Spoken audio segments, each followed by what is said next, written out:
எல்லோருக்கும் என்னுடைய அன்பான வணக்கம். என்னுடைய குருநாதருடைய அருள் எல்லோருக்கும் கேட்குறவங்க அனைவருக்கும் பரிபூர்ணமாக கிடைக்கணும்னு சொல்லி பிரார்த்தனை செய்கிறேன். இன்றைக்கி பார்த்தோம்னா நம்ம சயின்டிஃபிக் இன்வென்ஷன்ஸோடு வாழ்ந்துட்டுருக்குறோம், அதோட கேட்ஜெட்ஸோடு நம்ம வாழ்ந்துட்டுருக்குறோம் இல்லைங்களா? ஸோ இன்றைக்கி இந்த சயின்டிஃபிக் இன்வென்ஷன்ஸில் பார்த்தோம்னா புது புது ஆடைகள் நம்ம கிளாத்ஸ் வியரிங் பண்ணுறோம். இந்த கிளாத் வியரிங் பார்த்தோம்னா நமக்கு நல்லது கொடுக்குதா இல்லது நோய்கள் கொடுக்குதா? நாம் என்ன நினச்சிட்டு இருப்போம், இன்றைக்கி நம்ம சாப்பிட்ற சாப்பாட்டு மோசமான சாப்பாடு சாப்பிட்றதுனால தான் நோய்கள் வருதுங்கிறது நிறைய பேர் புரிஞ்சு வச்சுருக்கிறோம். அதே போல் நம்மளுடைய மனநிலை மாறுச்சுன்னா, நம்ம டென்ஷன் ஆச்சுன்னா பிபி வருது, ரொம்ப ஸ்ட்ரெஸ் லெவல் ஏறிச்சுன்னா நிறைய உடம்புல உபாதைகள் வந்துடும் அப்படிங்கிறது நிறைய பேர் தெரிஞ்சு வச்சுருப்போம். ஆனால் எத்தனை பேர் தெரிஞ்சிருப்போம் நாம் போடுற ஆடைகளில் நம்ம உடுத்துற அந்த கிளாத்ஸ்னால நிறைய நோய்கள் வருதுங்கிறது எத்தனை பேர் நாம் தெரிஞ்சு வச்சுருப்போம்?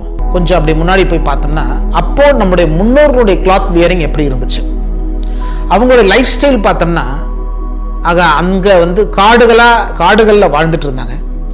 ஸோ மிருகங்களோட சேர்ந்து வாழ்ந்துட்டு இருக்கிறாங்க. அப்போ அந்த மிருகத்திலிருந்து தன்னைத்தானே ப்ரொடெக்ட் பண்ணிக்கணும்.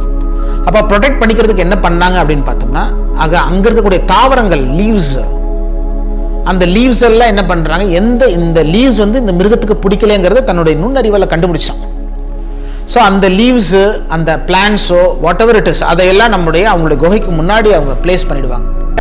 அப்போது ஒரு புலிக்காடாக இருந்தால் அந்த புலியே அந்த குகைக்கு பக்கத்தில் வராது. அப்போது இந்த லீவ்ஸ் என்ன பண்ணுது, மிருகங்களை மட்டும் அடித்து துரத்தலை, மிருகங்களை மட்டும் வரவிடாமல் பண்ணலை. காற்றுல பார்த்தோம்னா இன்னைக்கு இருக்கிற மாதிரி அன்னைக்கும் கிருமிகள்லாம் இருந்திருக்கு. ஆனால் இன்னைக்கு இவ்வளோ சயின்டிஃபிக் இன்வென்ஷன்ஸில் நம்ம வாழ்ந்துட்டு இருக்கிறோம். இன்னைக்கு விஞ்ஞான அறிவு இவ்வளவு இருக்குது. ஆக பார்த்தோம்னா இத்தனை ஹாஸ்பிட்டல்ஸ் இருக்குது. ஆனால் நிறைய நோய்களோட வாழ்றோம். ஆனால் பல ஆயிரம் வருஷத்துக்கு முன்னாடி இன்வென்ஷன்ஸ் கிடையாது, ஹாஸ்பிட்டல்ஸ் கிடையாது, ஒன்றுமே கிடையாது, வியாதியும் கிடையாது. மனுஷன் ஆரோக்கியமாக வாழ்ந்தான்ல. அப்போது இந்த கிளாத் வேரிங் என்ன பண்ணுதுன்னா, கிருமிகளை உள்ளுக்குள்ள விடாம இதை ப்ரொடெக்ட் பண்ணக்கூடிய ஒரு ப்ரொடெக்டிங் லேயரா அவங்களுடைய உடுத்திய ஆடைகள் அங்க பிளே பண்ணியிருக்குது, வைட்டல் ரோல் பிளே பண்ணியிருக்குது. ஆனா இன்னைக்கு நாம உடுத்துற ஆடை எப்படி இருக்கு பாத்தீங்களா? இன்னைக்கு என்ன பண்றோம், சாயங்களை நாம கெமிக்கல்ஸை நம்ம அந்த ஆடையில நாம போட்டுடுறோம். அப்போ அங்க இருக்கக்கூடிய அந்த லீவ்ஸ்ல இருக்கக்கூடிய அந்த சப்ஸ்டன்ஸ் என்ன பண்ணுது, கெட்டவைகளை துரத்துச்சு. ஆனா நம்ம போட்டுட்டு இருக்கக்கூடிய இந்த கிளாத்ஸ்ல இருக்கக்கூடிய கெமிக்கல் கெட்டவைகளை உள்ள இழுத்து நம்ம உடம்புக்குள்ள சேர்த்து நம்ம ரத்தங்களை பொல்யூட் பண்ணுது, ரத்தங்களை கெட்ட ரத்தமா மாறுது, உறுப்புகளை சீக்கிரமா நோய்கள் வருவதற்கு உண்டான சந்தர்ப்பங்களை உருவாக்கிடுது. இது எல்லா வியாதிகளையும் உருவாக்கி இன்னைக்கு கேன்சர் வருவதற்கு முழுமுதற் காரணமா இது காற்று மண்டலம் அசுத்தம் மட்டும் இல்லை, நாம உடுத்துற இந்த ஆடை உருவாக்குதுங்கிறத நாம உணரணும்.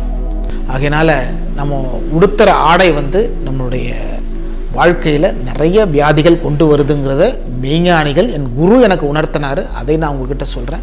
அதனால் கொஞ்சம் நம்மளோட லைஃப் ஸ்டைலை மாற்றி நம்மளுடைய கலர்ஸ்க்கு நிறைய போகாமல் லைட் கலர்ஸை உபயோகப்படுத்துவோம். ஆக ஒயிட் கலர்ஸ் அதிகமாக உபயோகப்படுத்துவோம். ஆக லூசண்டாக நம்முடைய வியரிங்ஸை உபயோகப்படுத்துவோம். அந்த பேரருளை நாம் தியானிக்க போகும்போது என்ன ஆகுது, இயற்கையாக நம்மளோட ரத்தங்களில் வீரியம் கிடைக்கும், உள்ளே இருந்து அழகுகள் நமக்குள்ளே மேலோங்கும், நம்முடைய முகம் பொலிவாகும், நம்முடைய உடல் பொலிவாகும், பேரருளாக நாம் மாறக்கூடிய அந்த நிலை இந்த தியான யோக பயிற்சியில் இருக்குது. செய்வோம், பயன்பெறுவோமாக. இது போன்ற நல்ல வீடியோக்களை நீங்கள் பார்க்கணுன்னா தமிழ்வேல் சுவாமிகள் சேனலை நீங்கள் லைக் பண்ணுங்கள், ஷேர் பண்ணுங்கள், சப்ஸ்கிரைப் பண்ணுங்கள். பயனுள்ளதாக இருக்கும். நன்றி.